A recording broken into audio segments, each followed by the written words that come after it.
Color guard attention. Troop attention. Troop salute. Audience, please rise for the posting of the colors. Color guard forward march.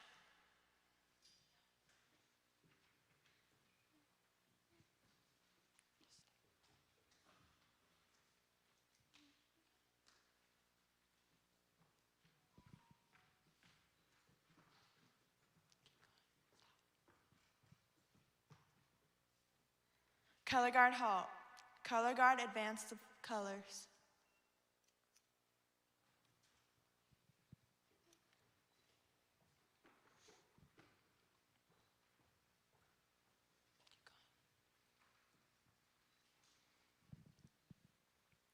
Prepare to post the colors.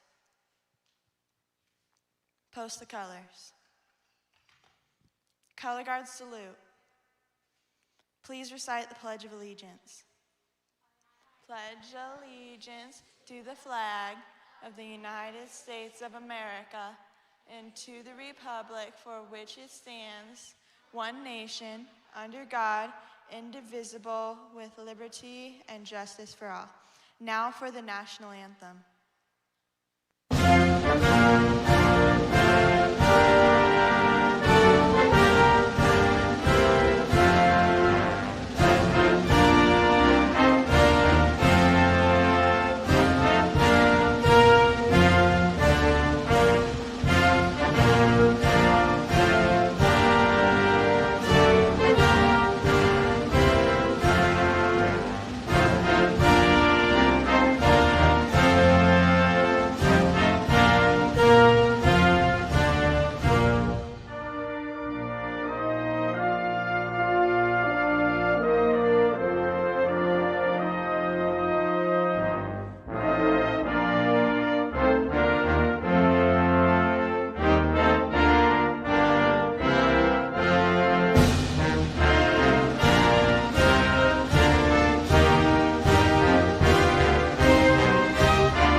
Ready to.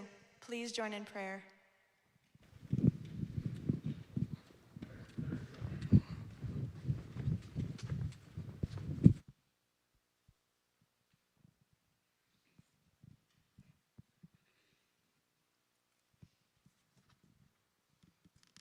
Would you bow with me for a word of prayer?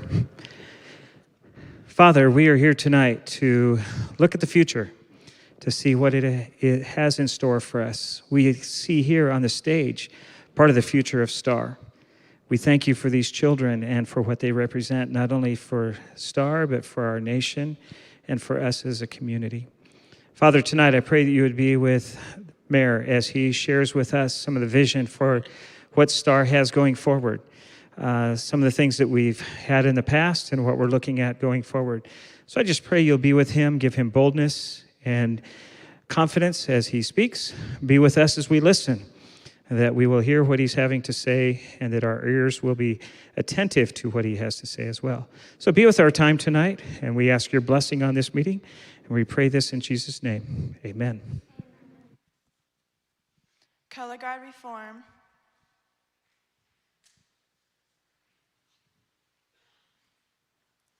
Color guard forward march.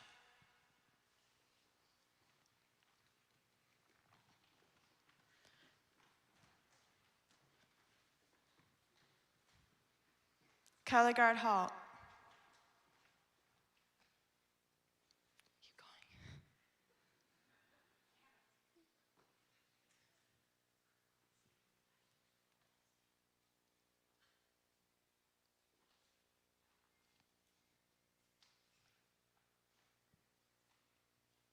Color guard dismissed. Troop at ease. Audience, please be seated. Awesome. That was fantastic.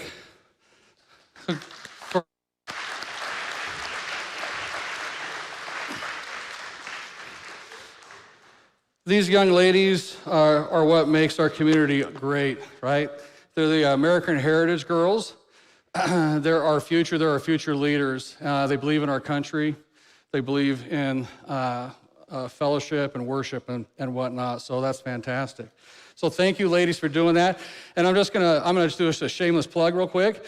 These fine ladies are selling wreaths to help fund their program out here. So if you guys want to buy a wreath for Christmas, I think they have some sign-up sheets outside, right?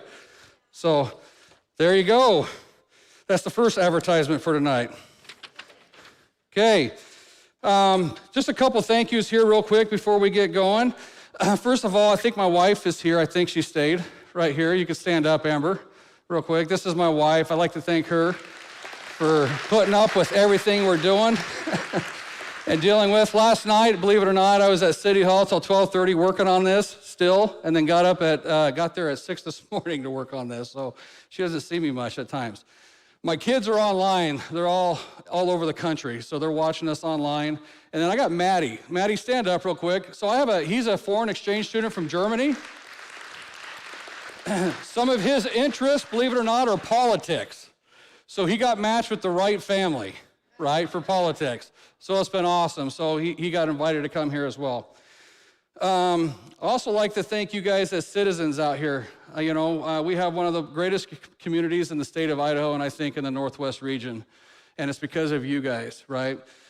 We could have our disagreements, but we always get along and figure out how to work through those issues and stuff. And then can I get all my staff to stand up, please? That's here. These are your staff at City Hall. We have about 18 folks that run City Hall in all functions. And we'll kind of talk a little bit about them as well.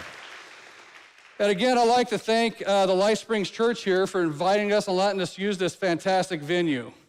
This venue is great for functions like this. They've grown a lot with the high-techness and whatnot here as well.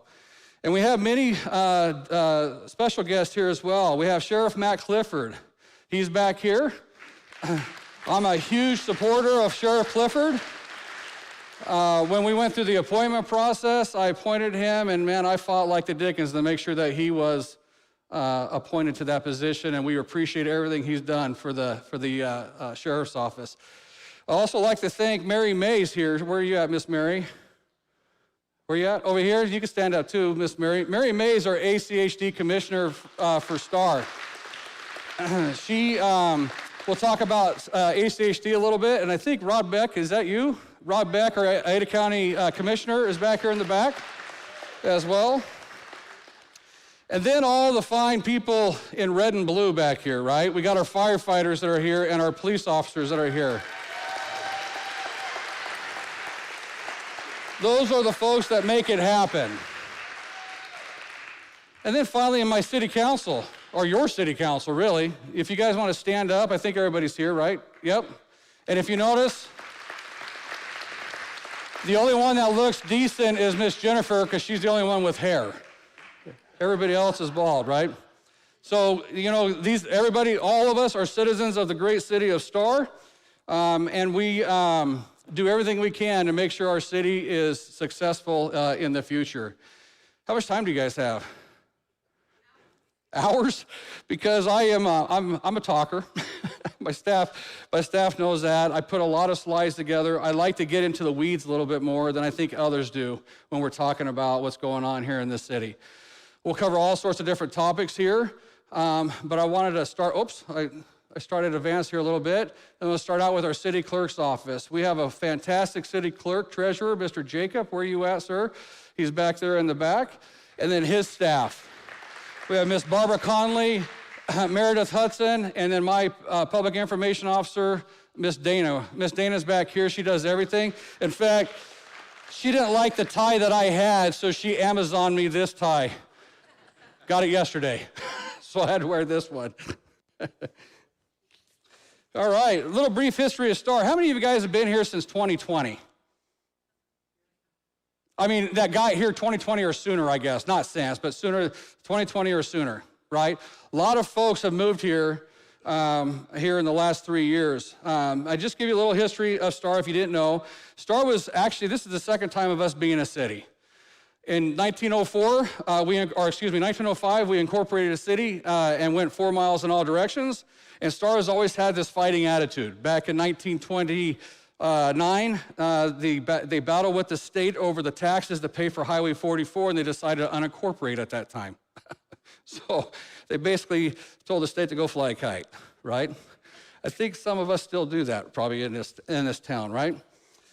In December 10th, 1997, we reincorporated as a city, and that's an important day. So this is 25 years this year of us being a city again.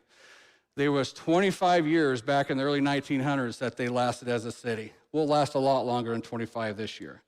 We're going to have some, I'm just going to tell you, we're going to have some commemorative, I can't even say the word, coins that are going to be for sale that will benefit the Star Mayor's Youth Council that'll be coming up in November. So that'll be fantastic.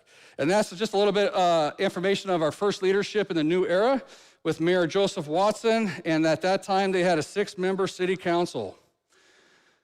A little bit of history on our population. I met my wife here in Star. She lived here in Star in 1993, and there was only several hundred people here at that time. It wasn't even a city, right? It was a community. When we incorporated in 1997, we had about 500. And if you see the census numbers that we have there, all the way to 2020, we had 11,000 people here. Since 2020, because of the mass migration into the great state of Idaho, we're up to about 15,230 folks. That's a lot for this small community. And it's painful, right? Because we see what's happening, but we can get through this, right? We are a fiscally conservative city. We have 0 debt, and we have about $14 million sitting in our bank accounts right now, which is great for a city of our size, and we'll talk a little bit about our budget down the road. $3.3 million of that is actually earmarked for park impact fees or ITD proportionate share, so they can only be utilized on those 2 functions, which we'll discuss a little bit later in the broadcast here. We're going to move on to our City of Star Police. We utilize a contract policing model with the 80 County Sheriff's Office. It's a fantastic model, okay? We have great deputies with us at all times. We have we have Chief Zach Hessing back here. I forgot to mention him. I'm sorry. I forgot to mention these 2, but we'll mention them now. Where's Hessing at? Is he back there? There he is. That's our police chief, Zach Hessing, right there.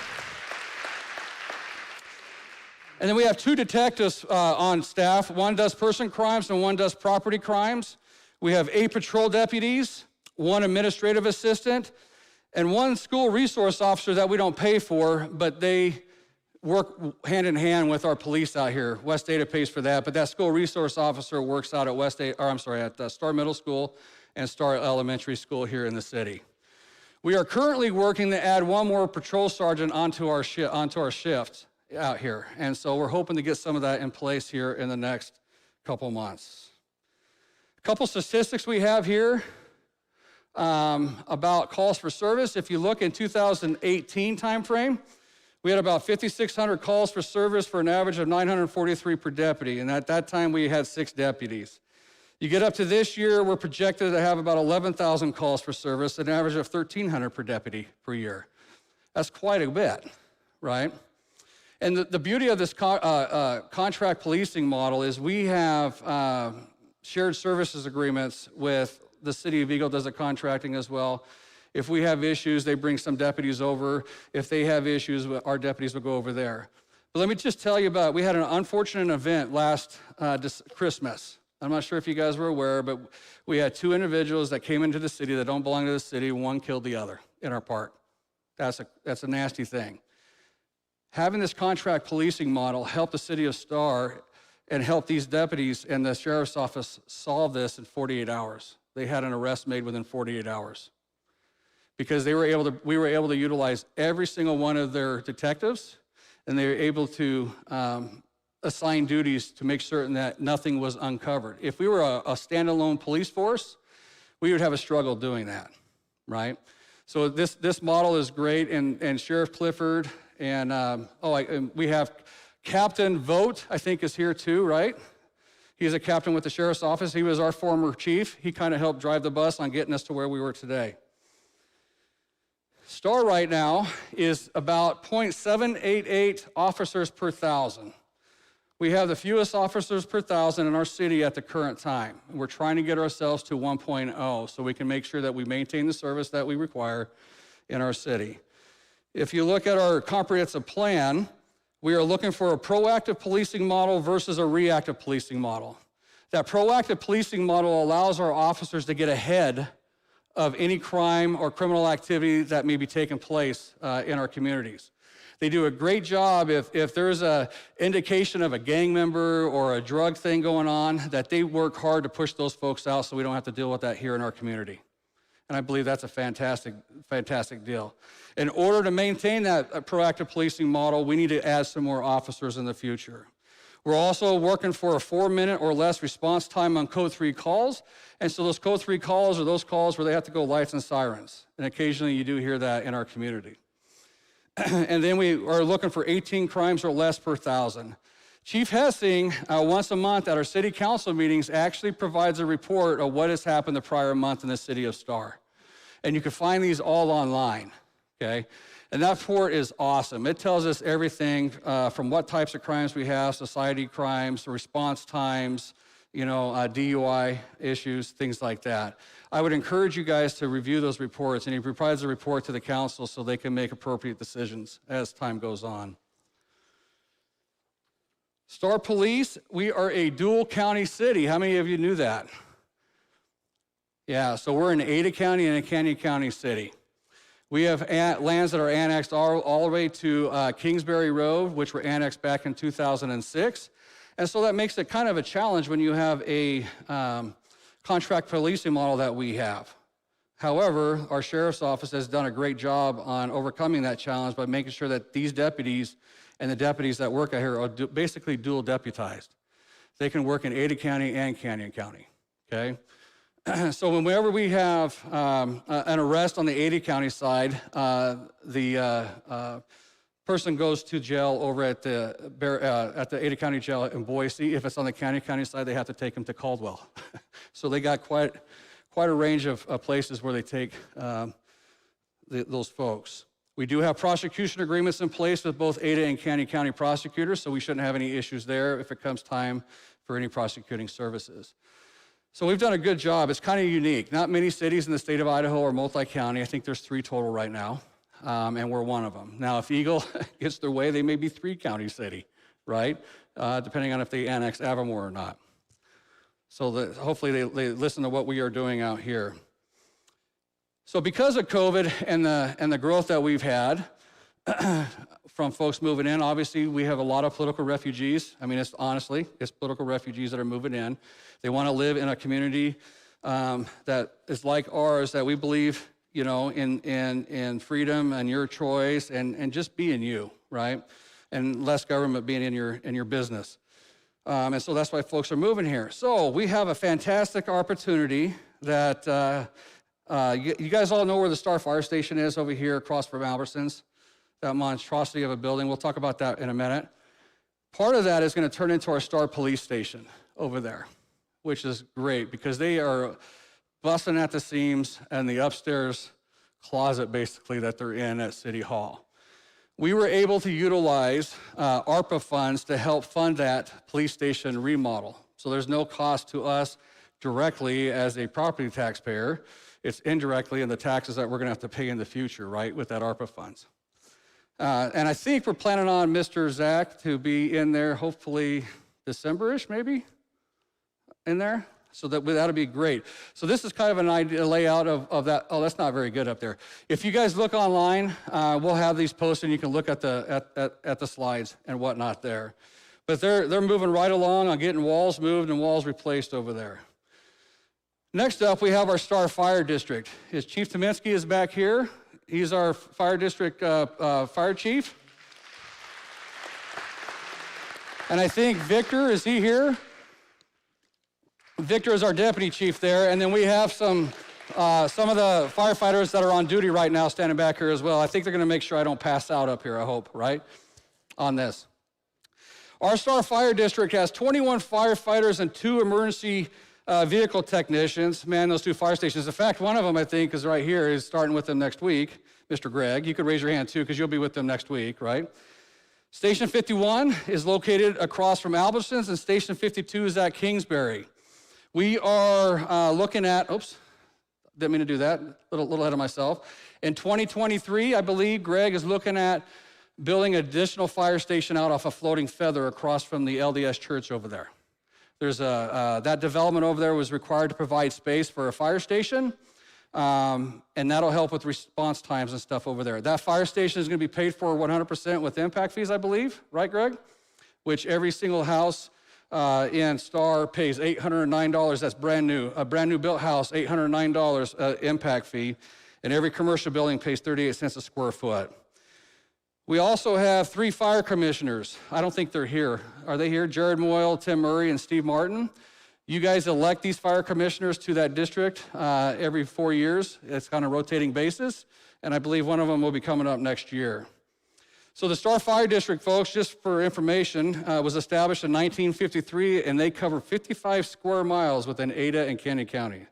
That's quite a few square miles out there. On to the really cool thing here. This is ladder 51. So we do now have a ladder fire truck in the Star Fire District's arsenal there. This was a great cooperation between the fire district and the city of Star. Because of the growth that we have experienced, we were able to utilize ARPA funds to buy that fire truck at no additional cost to the taxpayer. That ladder truck is going to help us because we have the Albertsons, the Ridleys, the Graylocks, all those big facilities out there that you'll need that ladder apparatus on. And then they will be able to service other areas on this side of the valley. And this will be stationed, I believe, down here. It's always going to be ladder 51. Yep, so this fire truck will be down here. The beauty of it is Greg is very frugal. He was able to go out, well, I should say Chief Tominski, sorry. Chief Tominski was very frugal. He was able to go out, and I think he found this ladder truck with very few miles on it for about 60, 70% of the actual normal price of a ladder truck. So we were able to buy that in Pennsylvania, sent a couple of our folks from here in the fire department, and they got the lucky job of driving that thing across country. They should have drove out with the ladder extended. That would have been kind of fun, right? So this is the cooperation that our council, the city, and the police and the fire always have, trying to find ways to make sure that the public safety in Star is well. We've had some challenges with growth, obviously, right? So House Bill 389 that was passed a couple years ago has created a scenario where the new growth could not service our current public safety.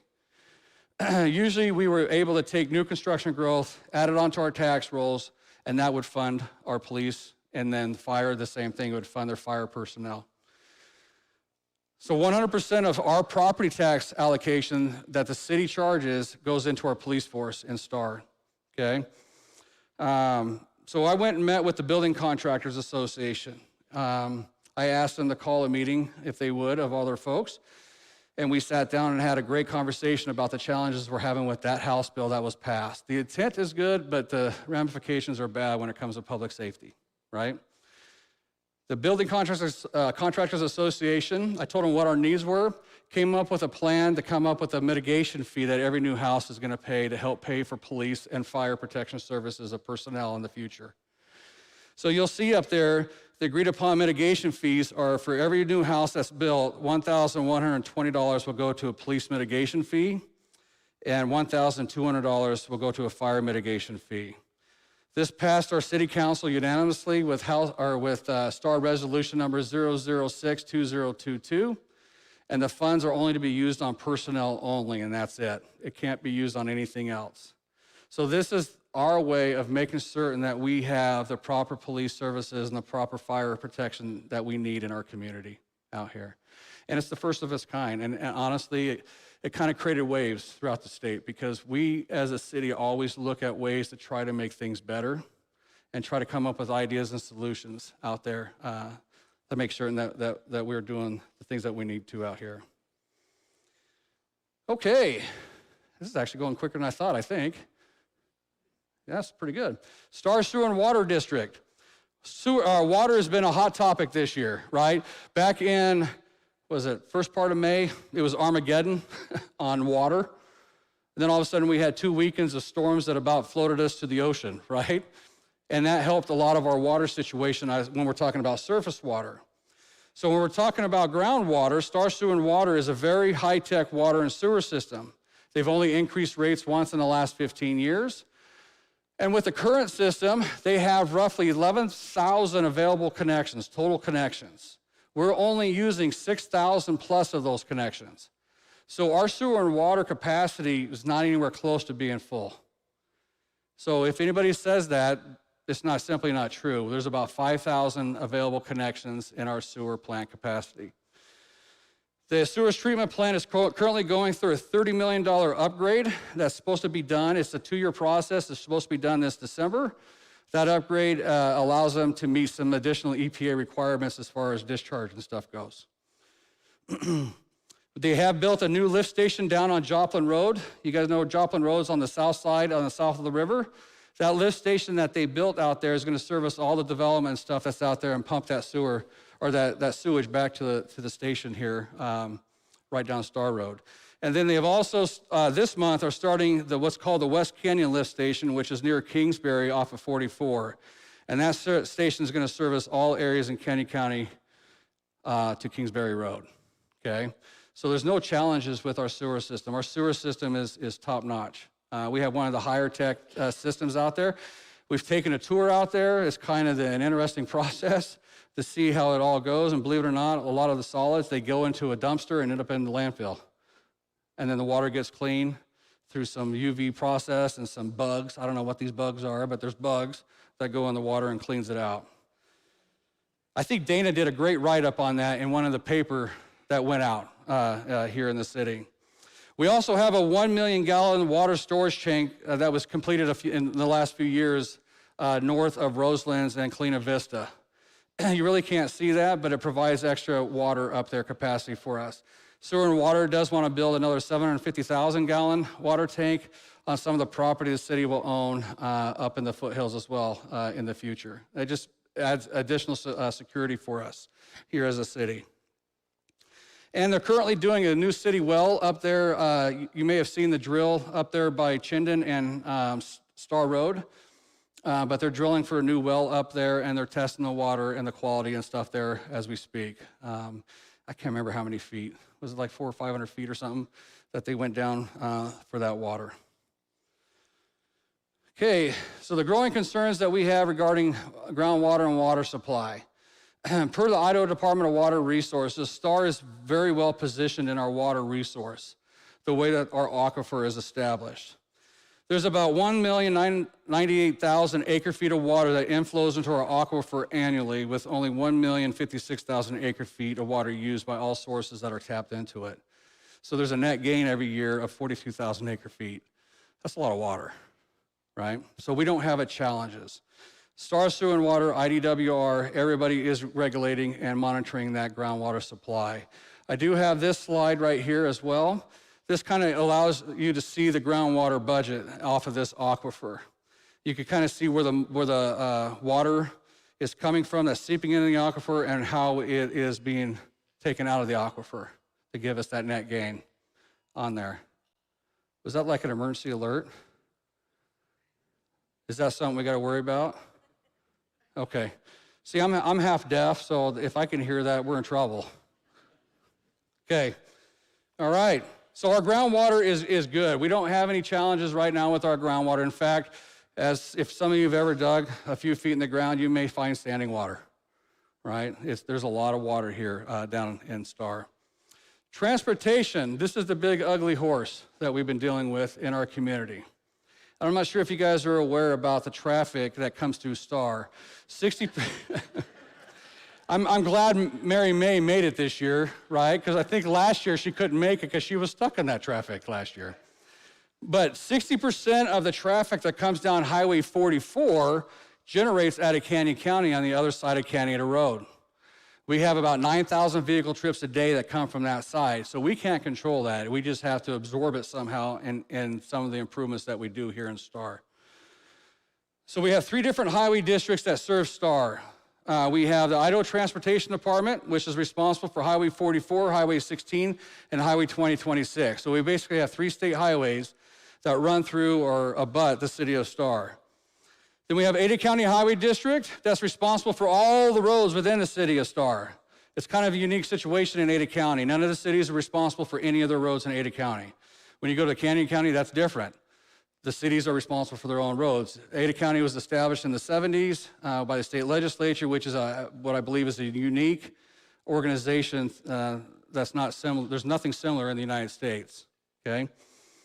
And then we have Canyon Highway District 4, number 4, that's responsible for all roads in STAR on the Canyon County side. Because of our unique situation of not having a highway department, being in Canyon County created a challenge, right? You know, the last thing we need is council members out there with shovels trying to fill potholes. Maybe some people will want them to do that, I don't know, right?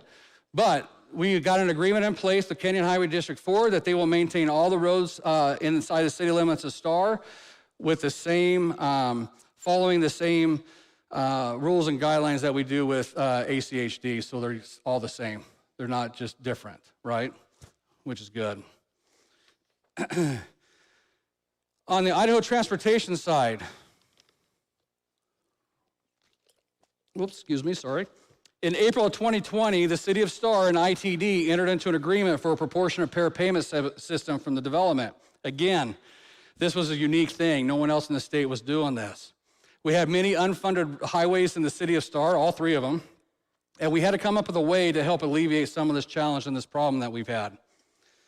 So basically, about $1,000 from every single new house that's being built, roughly $1,000 on average, is going into this proportionate share fund. The beauty of this fund is this fund stays solely in the city of STAR. The money doesn't get collected and get sent out to ITD where they could end up sending it to different areas. It stays here for state highway improvements within the city of STAR. Currently, we have a little over $4.8 million committed to this fund. That's not collected, that's committed. Because we require that commitment at the time that a development is approved through the development agreement.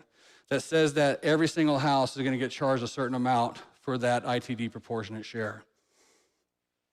The first use of these funds is gonna be used to widen an unfunded section here in STAR that's actually gonna go out to bid either in November or the first part of December.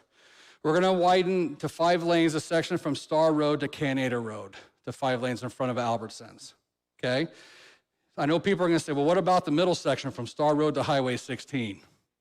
Well, that's a funded portion. We had a challenge, that was actually funded a while ago, but when Middleton removed their bypass out of their master plan, that threw out their environmental study and created an issue with the funding mechanism to fund this improvement. ITD was able to salvage that section in their study, and the funding got delayed a year. So in 2024, they're gonna widen the section from Star Road to Highway 16, which means that in 2 years, we will have a 5-lane section from Canada Road all the way into Boise, which is gonna help alleviate some of that traffic backups and jams that we have, right? We have some issues today, and it's gonna be painful for the next couple of weeks, and I completely feel for the neighborhoods that are right here around this church, because these neighborhoods are getting the brunt of folks trying to cut that traffic and come through it. And all I ask as the citizens of STAR is go 20 miles an hour. Go slow through there, watch for kids. There's no sidewalks, there's nothing out here. But pay attention to what's going on and be respectful of these neighbors while we get this problem rectified out here. And this is kind of a picture of the area that, man, those pictures are horrible up there, huh? But kind of the picture of the area that's being widened to 5 lanes. And in addition with that, it's gonna allow the STAR Fire Department to have a straight out access to Highway 44. So instead of going out turning to go and turn, you know, every second matters, they're gonna be able to go straight out because they're gonna have a beacon light out there. But they can't have that until we get that widened because of a turn lane that's in there that's right in the middle of that access point that they want to have. If you guys want to see that, well, I'm hoping here in November that we get that approved through council to release it for bid. Future projects with ITD. STAR is positioned actually pretty well with ITD, believe it or not. All the release of funds that's happened over the last year in the state and the Fed-wise has really put some monies towards all these improvements that we so desire. So Highway 16 expansion from Highway 2026 up here to Interstate 84 is started already, and that'll last through 2025, okay? That expansion is gonna allow us to get all over this valley very quickly. I mean, it takes us 20, 30, sometimes 45 minutes to get to different spots in this valley. Imagine being able to get to the interstate in 4 or 5 minutes by driving down that once that's completed, right? So that's a great deal. Highway 44 will have 5 lanes from Highway 16 to Star Road. We just talked about that in 2024. And you'll see the construction happening up there on Chinden, Highway 2026.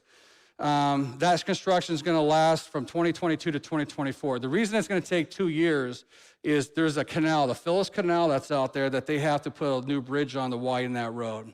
And so it's going to take, there's 2 years of pain that we're going to have to deal with up there and down here, but eventually the relief is coming. I just want to be forward on that, right? We're going to have some struggles. The nice thing is, ACHD has put in their plan to do some improvements along that Highway 16 corridor as well, so when traffic comes off, traffic can flow there as well, okay? Then we have the Ada County Highway District. We have improved our relationships tremendously with ACHD over the last several years, and a lot of that has to do with Miss Mary May, our ACHD commissioner. She's done a great job for us on making sure that we have a voice out here. So just remember that, you know, and thank her when you guys get a chance. Because if we have a challenge or an issue on a road thing, I get emails all the time. I send them to Mary May and Director Wong, and they get right on it, and they help solve those problems. Plus, they've helped us escalate some projects on their plan. Ada County Highway District provides all road improvements, permitting, and maintenance for over 5,230 center lane miles here in Ada County, okay? That's a lot of miles, if you really think about that, right, in Ada County. We as a city has worked hard on this with them to get City of Star included in their 5-year work plan. And just so you know, every new home that's built pays a $3,493 impact fee to ACHD. That goes to these improvements on these roads. So if you guys look up here, this is the integrated 5-year work plan. And that's hard to see. I don't know if you guys can see it off of the side. But this is the 2022-2026 integrated 5-year work plan, and I'm just going to read a couple of these things that are on here. In 2023, they're looking at improving the intersection at Chinden and Star Road, which I always say, dadgummit, because I like that hump to jump. I've done it when my kids were little. They used to love, Dad, go fast over that, right? I'm not sure it's, sorry, our police are here. You don't have to sit up there while we're doing this, right? But they're going to do I don't know if it's going to be a continuous flow style intersection, but if you notice the big cutouts there on that corner, that development was required to provide all that right-of-way there for these improvements that are going to happen in 2023. We also have several bridges that have to be improved before any widening can be done in town. We have some bridges on Brandon Road. I believe that got pushed up to this fall, I think. So you may see some road closures, guys, on Brandon Road to widen that bridge so they can get that road widened. They got bridges on Floating Feather that need to be widened, and they got bridges on Munger Road in this plan to get widened. As soon as all those get done, I believe there's one on Pollard too. Yeah, one on Pollard as well that's going to get widened. When those bridges get widened, then it's going to be easier for them to program the widening of the entirety of the streets. So we're actually in the books finally. Thank you, Mary and staff, for getting us in the books to allow us to get our roadways within the City of Star widened. This plan is always available online at the Ada County Highway District, and you just search for 5-year integrated work plan. You can look at all, they got it broken down pretty good by community and stuff on there, okay? When we talk about road closures real quick with ACHD, the road closures, you can go to a system called RITA. I think it's called RITA on ACHD's website that talks about the different road closures that may be coming up. You'll see an orange sign pop up, and you're like, what in the world? We just closed this like a month ago. Well, there's projects and stuff that happen, but you could go online and take a look, and it'll tell you the length of the closure, what they're doing, if it's overhead, underground, utility works, or whatnot, okay? But it's called RITA on the ACHD system. All right, transportation with Canyon Highway District 4. The City of Star helped fund and create the first ever impact fee program for Canyon Highway District 4. This was approved this last year. And allows road approach to happen on the Canyon County side. So many projects within the spending area have been identified for improvements. Every single home on the Canyon County side will be on $5,050 impact fee for road improvements versus the $3,500 on the Ada County side. And there's a big disparity because the Ada County has been doing impact fee a lot of years and impact rollers. We're just force is all new, right? So there's a lot of improvements needed to happen on there. If you look at this map here, this is Canyon Highway District here, or is it right on Highway District 4? Let it go. Is it, are you messing with me? Are you messing with me? Are you messing with me? Let me get back to that real quick. Sorry about that. Sorry about that. No, I won't walk back. There we go. So this is Canyon Highway District 4. This is right now West Star neighborhood plan. This shows the road network. It shows the county on the state plan to have for arterial roads and whatnot. And that capital improvement plan for that impact fee goes to help improve some of this along with development will help along with these roads, right? So there is a master planning process in place for our transportation. And again, like I said, transportation is place. I'm going to tell you, Councilman Nelson's job takes them all over. Takes them all this looks like. And we always say, you think we have a problem? He'll send us a picture of a problem in India or somewhere, and you're like, oh my goodness, I'm thankful for what we have, right? We don't have families of 5, we don't have motorcycles, right? That's a side issue. Okay. Schools is our other challenge we have. These are the current enrollment numbers as of yesterday in our schools here in the elementary is over capacity.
Through a bond, and that's the reality of the situation. We have a history of Star citizens voting no on bonds, even though we need them for our students.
because they don't want to have to buy that extra power on the open market, which costs you more money, if you can back up on that a little bit, right? During the heat waves that we've had, we see a big increase in the use of power. But Idaho Power creates a 10-year regional electric plan utilizing the various comprehensive plans in the communities and the counties. Every 2 years, Idaho Power reviews and updates their 20-year integrated resource plan, and they say there's no issues in the foreseeable future with the power supply for Idaho here, where they serve, which is great. Okay. The challenges that Idaho Power has had here comes with not supply of power, but the supply of transformers and whatnot and meters. They've had a huge challenge with that over the last couple of years. Some of these things are 18 months out to get, which is incredible. And so they're looking at other avenues and resources on trying to find the components to get those things made. Intermountain Gas does every 2-year resource study that does a 5-year plan out, right? I think it was a couple years ago. You may have seen, if you were here, you may have seen Intermountain Gas. They ran that natural gas line all the way to Emmett, down Highway 16. That's part of their resource plan. They're planning for future and the growth and whatnot out here. And they say there's no issues in the foreseeable future with the gas supply. The fiber internet. We continue to work on a citywide fiber network. I'm not a fan of the city owning the fiber. I don't like that. I don't like that concept. It goes against all the principles of free market and whatnot, in my opinion. However, I'm all for the city trying to set our subdivisions up to be successful when that fiber gets there. So the council and myself, with staff, have put in our codes the requirement of subdivisions to put a conduit to every house and through the subdivision to allow that fiber to be ran at a cheaper rate when it finally gets there. I will tell you there's several fiber entities that are out here right now putting fiber in places, so you may start seeing some of these fiber connectivity issues alleviate, because I know there's some subdivisions that can't get anything, and that's frustrating, right? We used a grant a couple years ago to get fiber ran to City Hall and to our parks. If you ever have a challenge with internet at your house and you need to get internet, there's a wireless internet set up at Hunters Creek Park and a wireless internet set up at the Star River House Park. So you can get your work done or send stuff if you have a challenge with that at your homes right now, okay? We are currently working with the same provider to get us the fiber into the police and fire station as well down here, so we can make sure that's connected. The school district, West Ada, received a grant to run fiber to every single one of their schools. And so that's a fantastic thing too, because that's gonna cast a wide net of fiber to be able to tie off into these different neighborhoods out there. And I don't know if they've gotten it to Star Elementary or middle school yet, but I know they were working their way down Linder here not too long ago and down Highway 44. Okay, look at this. Believe it or not, we're gonna take a quick break. And I'm 4 minutes ahead of schedule, Dana. Are you proud? Usually I'm a lot further along on this. So let's just take a real quick 10-minute break to use the facilities and get some water. And then we're gonna talk about some of the planning things that we're dealing with and whatnot here in the city, okay? All right, thank you.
All right.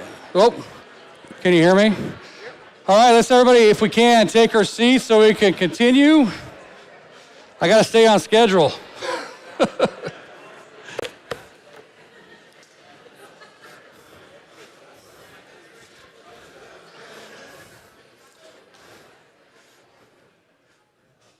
All right, so we'll continue on with what we're talking about here tonight. We're going to move into some of our, there we go, into our development services side. This is our development services staff. These folks here deal with all of our planning and zoning, all of our building permits, any of our floodplain issues that we may have and whatnot. And so if you look on here, we've got Sean Nichols right here. He's our planning and zoning director. And then we have Ryan Field, who could not be here. His daughter is more important than I am. She has a senior night tonight at school, so that's okay too. He's our assistant planner, code enforcement, and project manager. I'm going to tell you guys on code enforcement, that is painful. Code enforcement is painful for him, to be honest with you.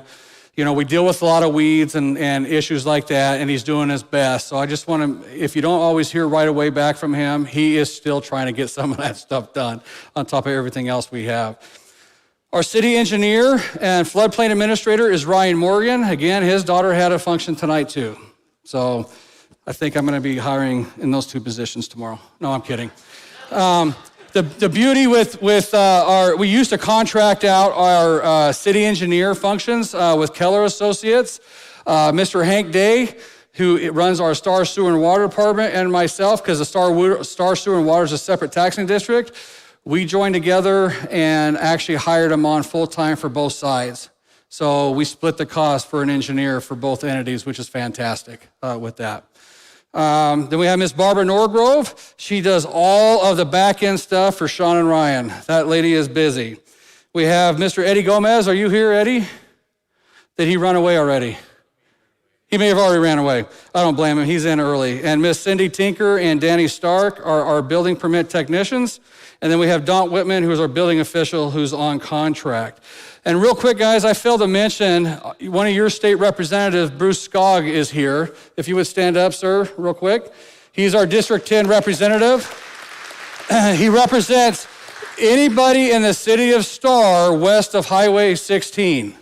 If you're in Star east of Highway 16, you're in District 14, right? Everybody else is in District 10, okay? All right. City planning, what have we done over the last year? We have done a lot. We have done, for whatever reason, the yellow is not showing up on this one, but we have done a land use fee schedule update that was completed in 2020. We did a complete comprehensive plan overhaul in 2019 and then an update again in 2020. We did additional comprehensive plan updates that we finished in June of this year. We did a complete city code overhaul in 2020, and then we did an update again this year. And basically, we did these updates based on the trends and the growth stuff that we've seen and the challenges that we've been facing. We constantly update our economic corridor access management plan, and we'll talk about these here in a minute. We did a south of the river plan that we approved back in December 2021. We did a central business district architectural overlay, which we have some standards now for our business district, which is great, and we did that in April. And then we also did a pathways master plan this year, which we completed in January 2020. And then we continue to do master planning in various areas in STAR, okay? So when we talk about city planning, this is our comprehensive plan right here. This tells you what are the available densities on land that has yet to be developed, okay? We went through this year and we actually reduced about 20% of the available densities that you could build in the city of Star. We did this because we could see it. I mean, we have traffic challenges, we have school challenges, we have all that. In the foothills area, we did a lot of 1 acre or larger, or not 1 acre, 1 unit per acre or larger subdivisions up there. In the flats down here, we did a lot of things at a maximum of 3 units per acre versus the 4 and 5 that we've seen in the past, okay? All these maps that we're gonna talk about today can actually be found right at staridaho.org/maps. But if you look at I'm sorry, guys. But if you look at this right here, you can kind of see there's a guideline on the left, a legend that tells you the densities based off the color. That big red area on the south side is our south of the river plan. We spent a lot of time, about a year and a half, I would guess, maybe, somewhere in there, putting this plan together and got a ton of input from citizens and landowners and various groups on here. So the south of the river is both sides of Star Road to Highway 16 all the way to the Canada Road to Chendon. Currently, this land is all farmland. Basically, one family owns most of this land out there. It is my hope that they stay farming and ranching out there, right? But we as a city said we want to get ahead of this process. We want to create something that could be special if it ever does get sold to a development community, right? So we have a great mix on here of housing types and commercial. And you would think about this area, we think about it as a San Antonio Riverwalk style, the Greenville, Tennessee Riverwalk, Greenville Riverwalk, where you have outdoor entertainment spaces, walking, biking, maybe paddleboarding through canalways, outdoor venues for music, entertainment stuff, shops, restaurants, all that kind of stuff. So we've master planned this, and the beauty, the council doesn't even know this now yet, but Boise State University actually reached out to me about this plan this week. They were excited to see this, and they want their students that are getting in a graduate program to help expand on this plan at no additional cost to us, which is fantastic. So they're going to be working on this next semester, working on this plan to make it even more in-depth and more on what we want to look like and present it to the council so you guys can see what that could look like. We have a lot of open space and green space on here, and this all provides part of that connectivity on our trailways and pathways system out here in Star. So this is a great master plan. Some of this is already going. If you look up there where the pink is along Chendon on the south side of that map, and that yellow, that stuff has already been entitled, and they're already executing our plan accordingly to that. Okay, that's why you see some of the roads and stuff being cut in up there. City planning here, this is our Economic Corridor Access Management Plan, otherwise known as ECAMP, if you want to say that very fast. This is our master roadway plan for our city on both the Canyon and Ada County side. We have a very active transportation and pathways committee that updates this map yearly for us. What this has done is allowed us to identify the roadways that we need to reclassify with ACHD and with Canyon Highway District 4 to make certain that we can get some roadway improvements, making them impact fee eligible, right? To be able to use impact fees on there. So this is a planning process and a tool that we have that shows frontage roads, backage roads, different things like that on there. And this, again, is reviewed by our Transportation Committee every year. We also have created this Master's Pathway Plan here in the city of Star. All that green area that you see on that left map up there, yeah, you're left. I had to make sure I was saying. On the left side up there is that BLM land. It's about 1,800 acres north of the city of Star. If at any time that we ever are touching that BLM land, we're going to try to annex that into the city so we can create master trailway systems and stuff like that out there for everybody to use. And when I say trailways, I'm looking at hiking, biking, equestrian trails, things like that, that provides a little bit of everything for everybody, because 1,800 acres is a lot of acreage out there. Plus, we can get control over it and try to get it back to its native state instead of all the sheet grass and crap that's sitting up there growing right now because of previous fires. We can work on getting native grasses planted back in there and the native plants back in there that are more fire resistant and drought tolerant from our area. So we've done a lot on putting this together. We'll move on to the sports and recreation side. We have a very active sports and recreation department. We have lots of sports activities for the youth and adults in our community. In fact, during the COVID timeframes, we were probably the only community that didn't shut any of that down. Everybody stayed active, which is fantastic, right? That's pretty cool. The sports guys are responsible for various sports programming, including soccer, football, futsal, baseball, volleyball, adult soccer, co-ed softball. And I'm going to tell you, want to see some funny softball? Go out and watch your city team during adult softball, because the fat guys, we can't do very much out there. We end up hurting ourselves more than anything, right?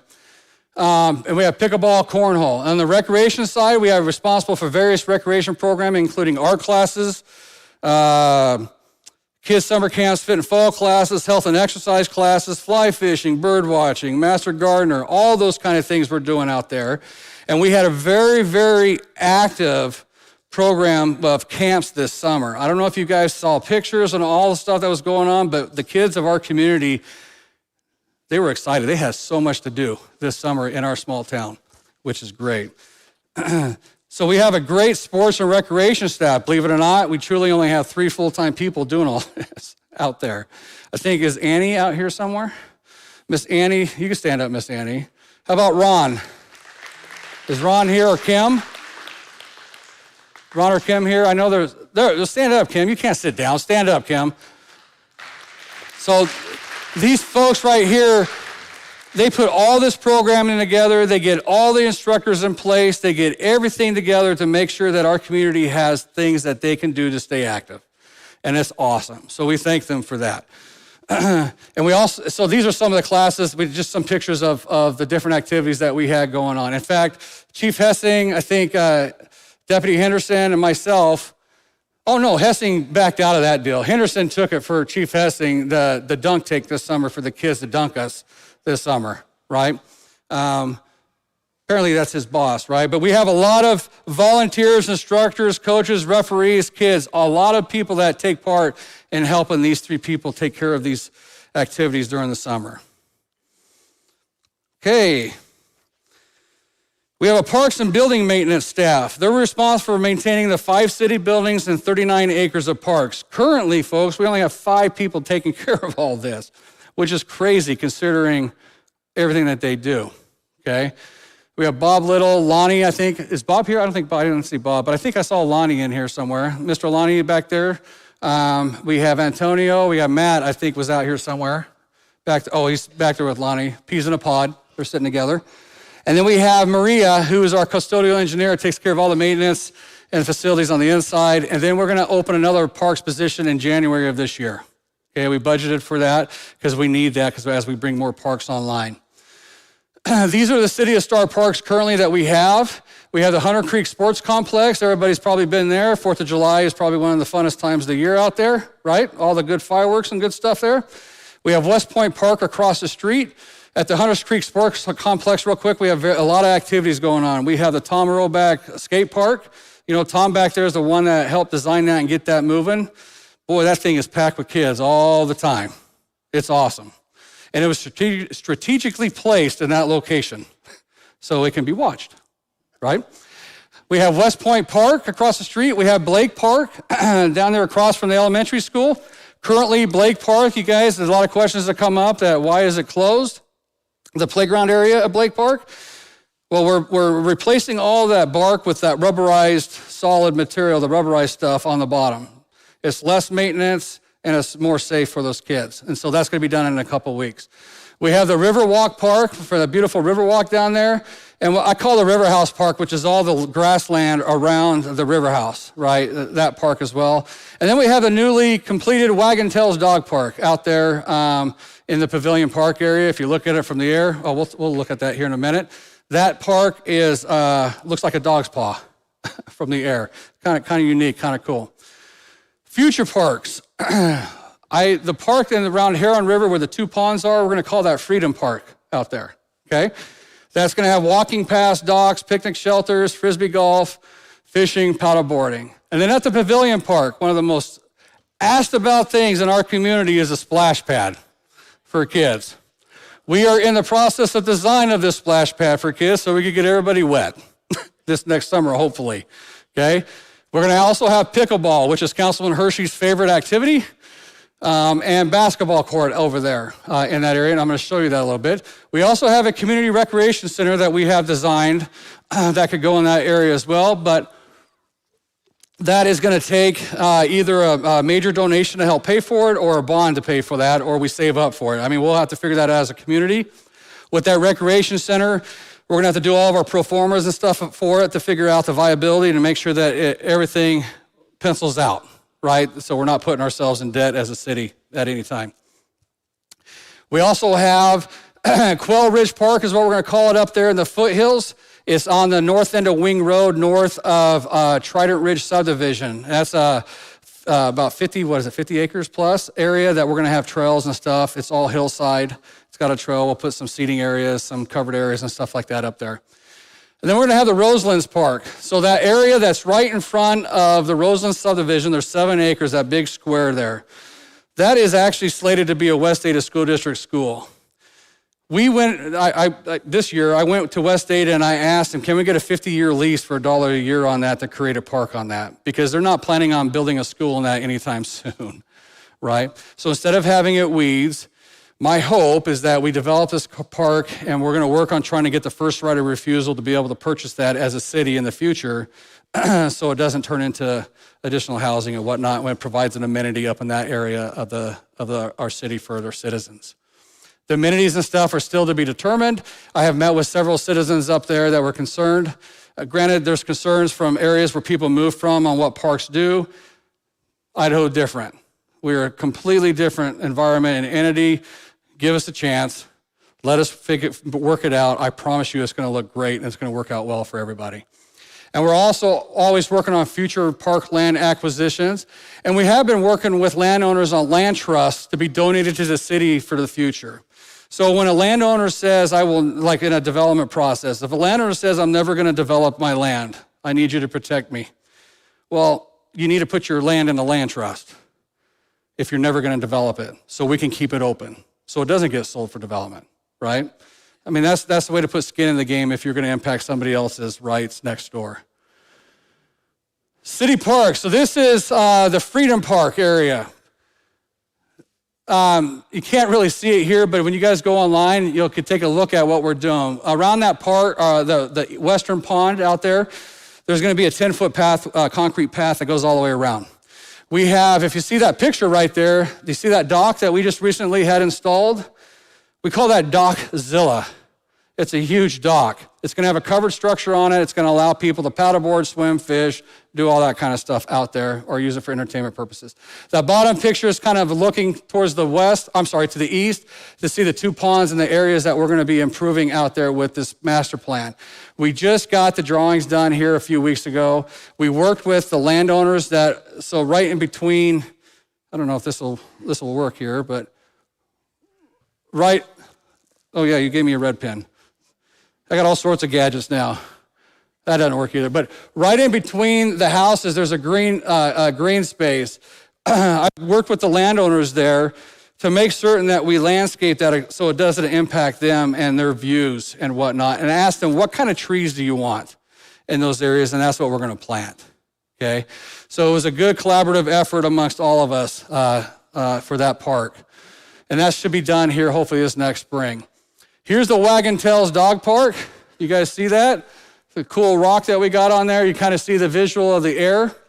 We had some issues earlier this year, in August. We had goat heads taken over. The weeds were horrible when we tried to spray seed it. Well, we chose to go in and sod it and get rid of all that goat heads and stuff. But if you look at that map on the left side there, it kind of gives you an idea of our community center, how it lays out. That circle star would be like a splash pad area, a pickleball court, basketball courts, and then open space with trees and stuff off to the side, and more additional parking on the bottom. Okay?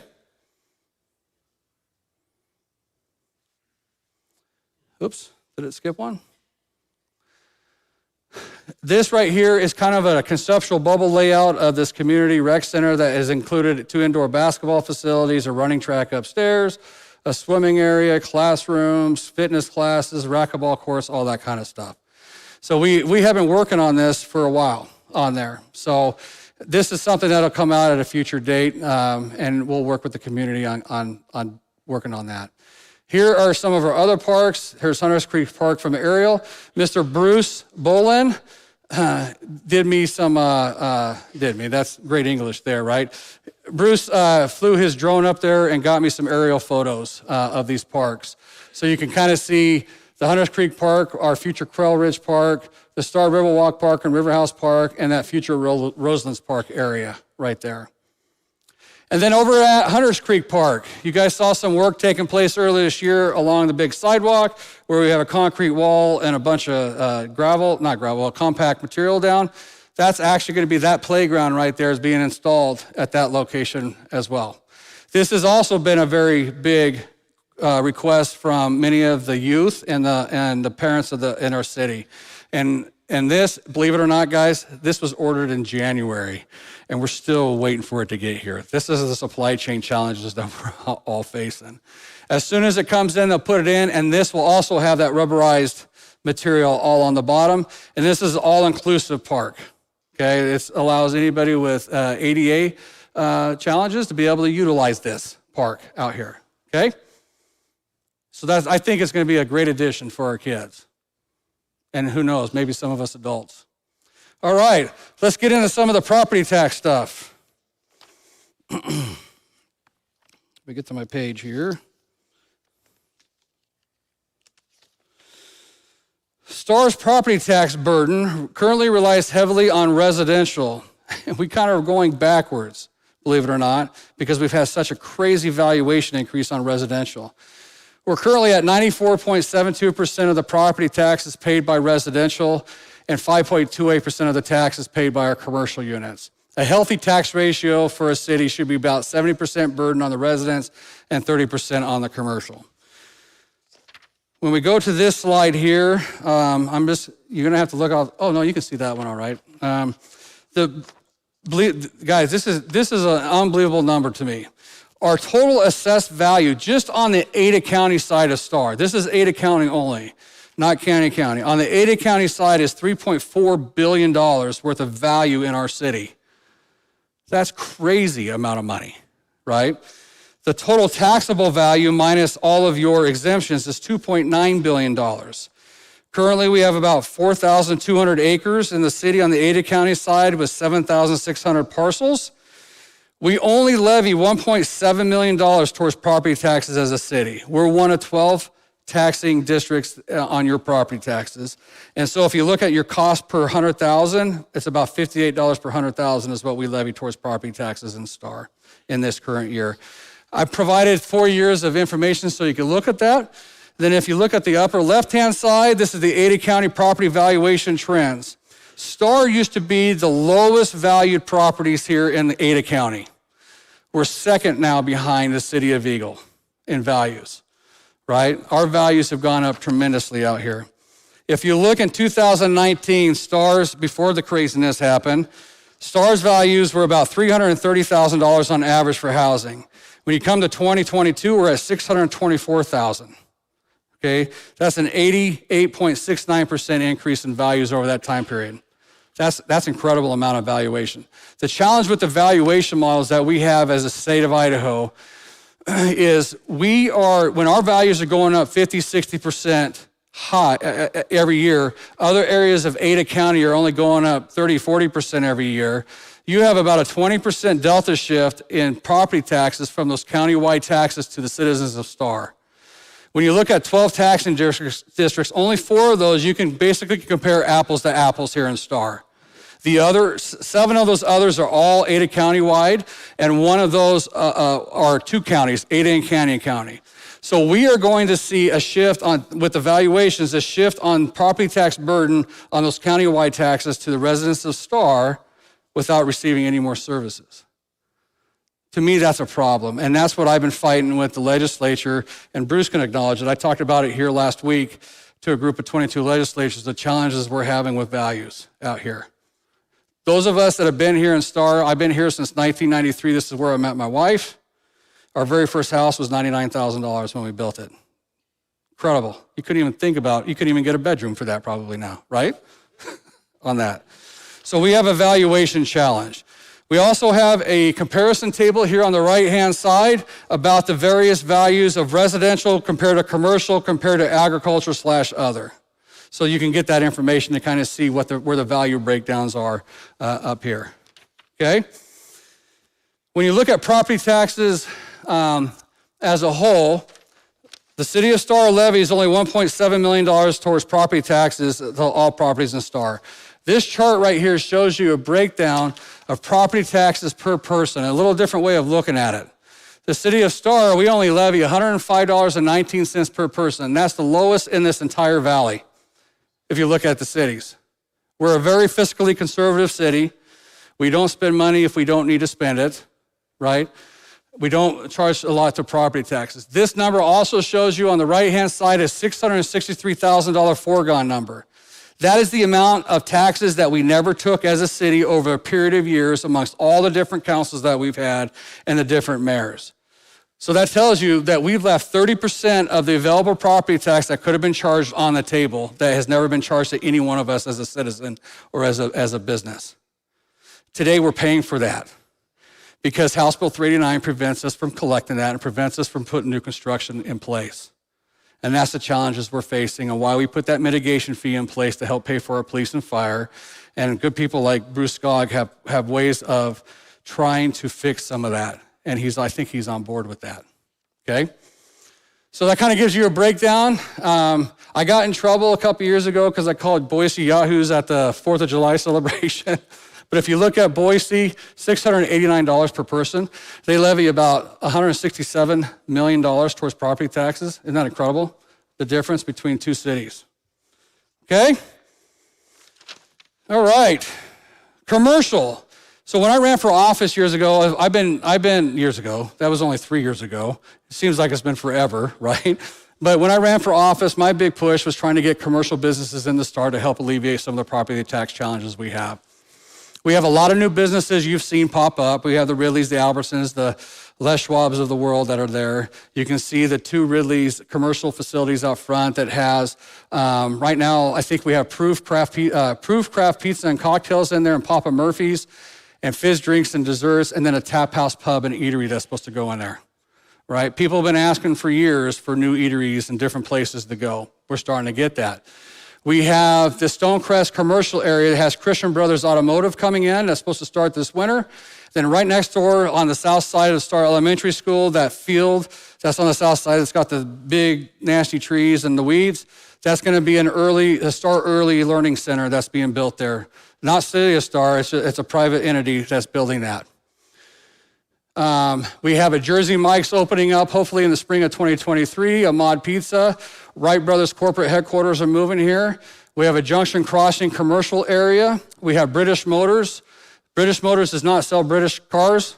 They fix it. They are a fantastic family that actually works on these, Bugattis and Jaguars and things like that. They got clientele they did this in California. They're bringing it to the Star.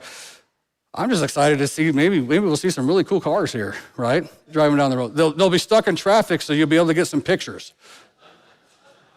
We also have State Street commercial buildings coming in that's got some rooftop dining. The O'Reilly Auto Parts are great Scots. McDonald's has been the most controversial thing. It's incredible to me. It's the most controversial thing that I've ever heard in my life. I just simply say, don't go there to eat if you don't want to. Right? It's a simple thing.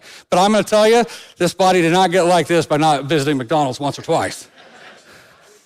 We also have a Dickey's Barbecue coming in, and I believe we have a Baskin Robbins coming with that too. Oops. Oh, let me go back.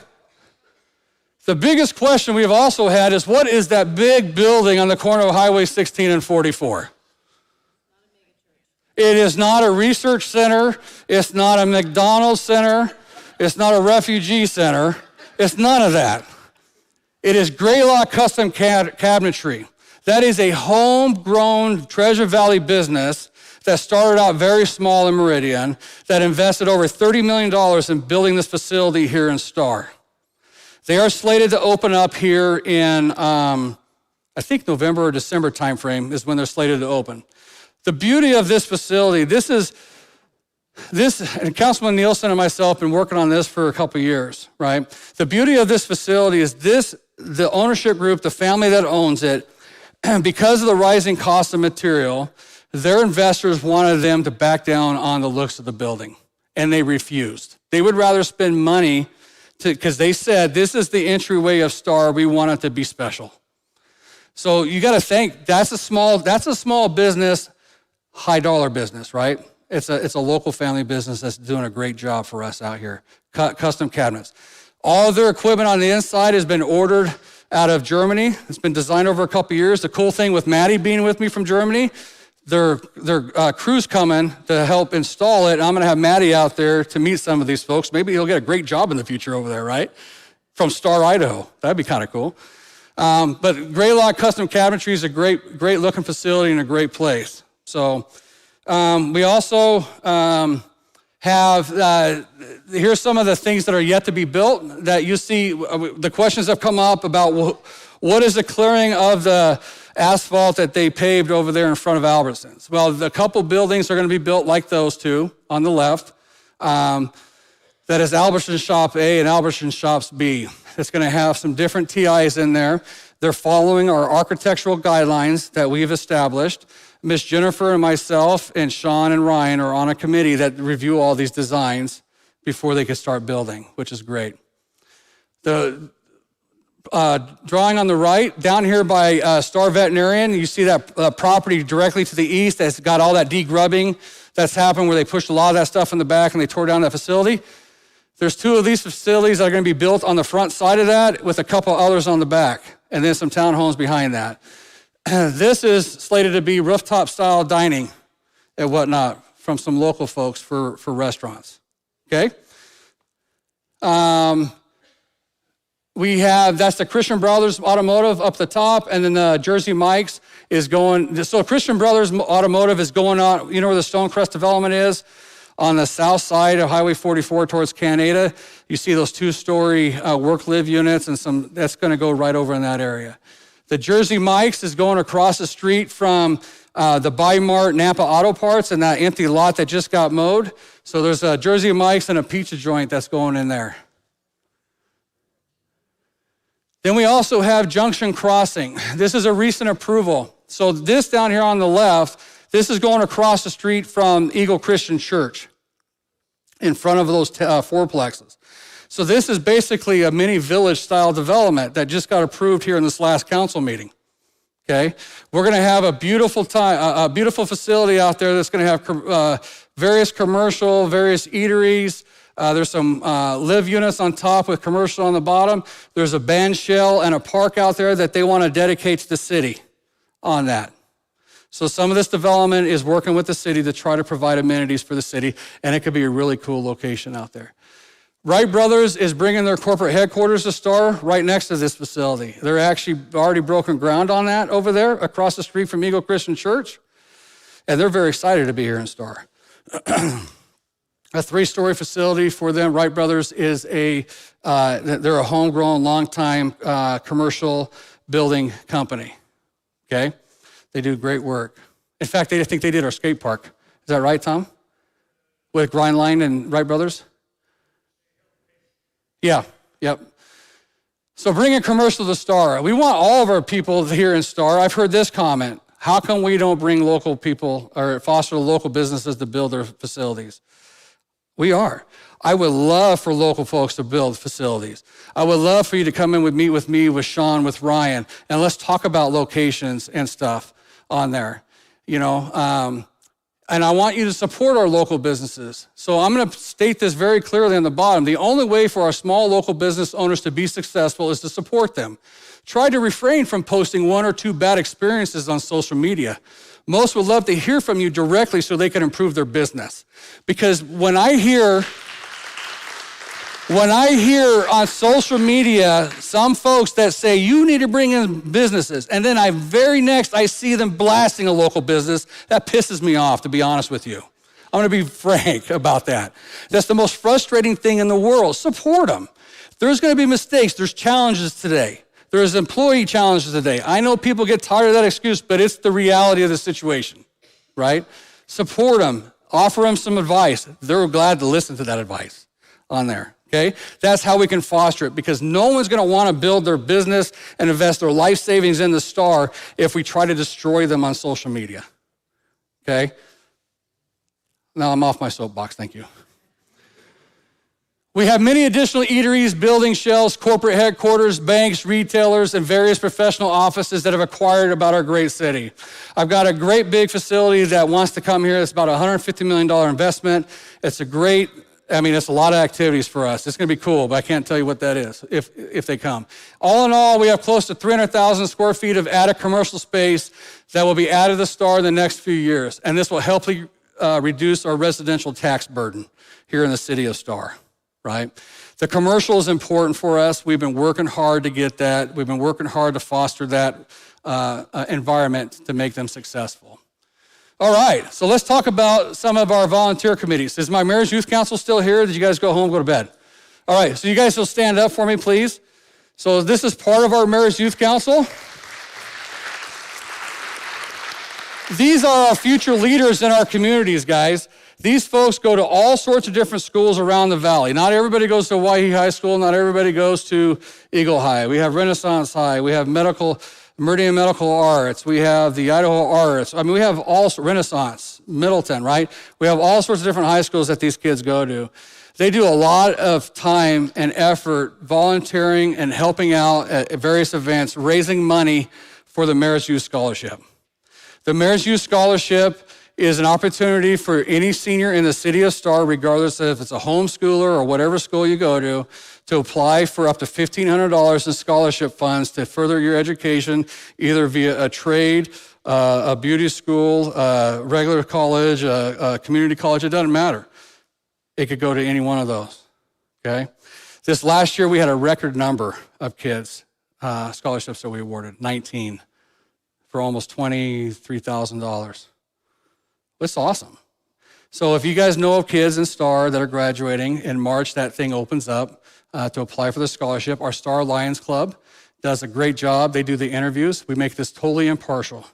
The Lions Club does interviews, gives them scores. I get the scores and it goes on a spreadsheet, and then that's how the money's allocated that way, okay? We have a Transportation and Pathways Committee, very active. In fact, they met this morning. They're the ones that are dealing with all of our transportation issues and all of our pathway stuff, putting everything together. We have a Parks, Art, and Beautification Committee. These guys are really, really active, right? We have a Make Star Shine Day coming up very soon. You know, it's similar to the Rake Up Boise. We do that here. We get a lot of volunteers. They clean up areas when they need to. They participate in like the Art by the River. You know, all these different things they help out with throughout our community. And they are our voice when we're looking at the parks too, and we start talking about the different amenities in parks.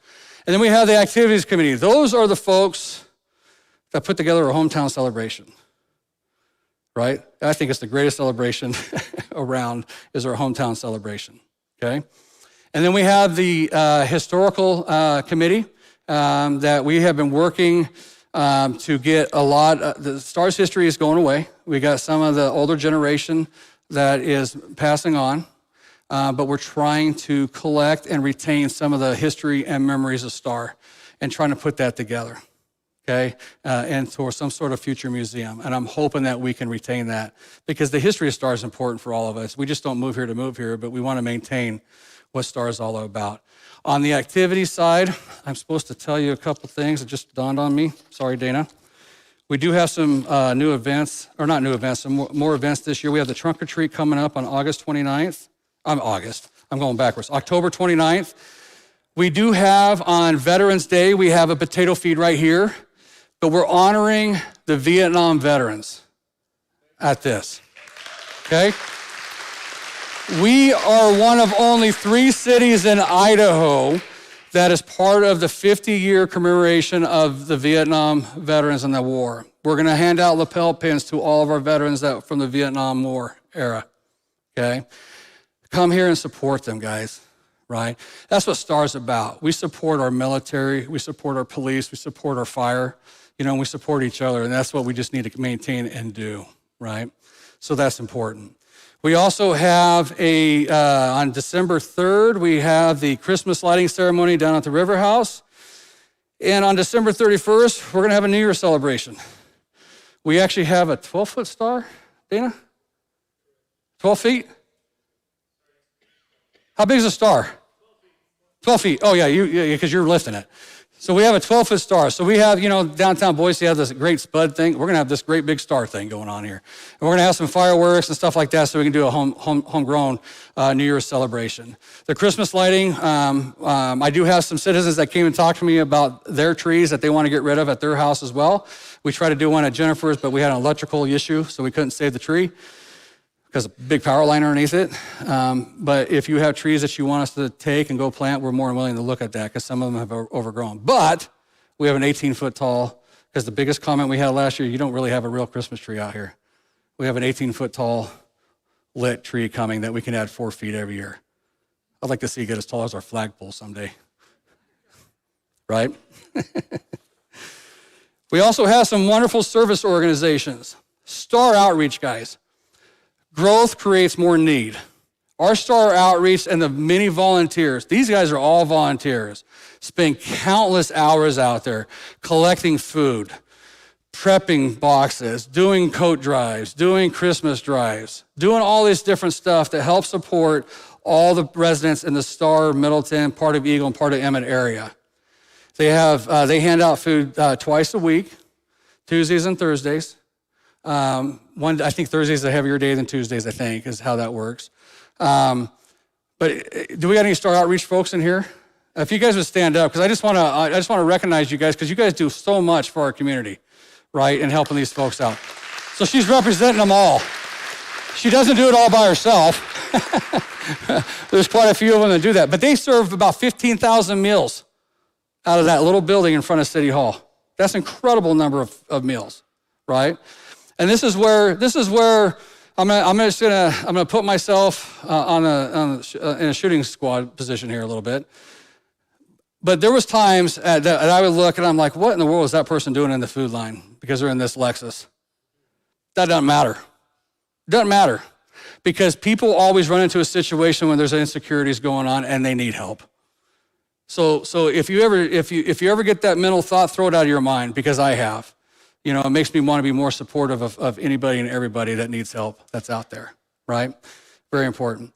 We have the Star Chamber of Commerce, a great organization that does so much. They made me very, very ill on chili cook-off day. I don't know if I was ill, my God, but 24, I suppose about 48 ounces of chili I had to taste, 24 different flavors and varieties. And then Greg Tominski and myself were fools enough to volunteer for the pie eating contest. I went home sweating and slept for hours because I was dying, right? But they do some wonderful things here in our communities. Star Lions Club, and they're the big voice of our business life. Star Lions Club, they do a lot of fundraising. They raise money for our Stars Mayor's Youth Council. They raise money for teachers. They've raised money for the Star Outreach. They've done so much fundraising. It's muchly appreciated. Southwest Idaho Business Alliance. Those guys have put on all these Saturday markets, bring all these businesses out to everybody. They put on these different shows. They do a lot, and they do a lot of donations as well. They raise money through these various events to donate to various organizations in our community.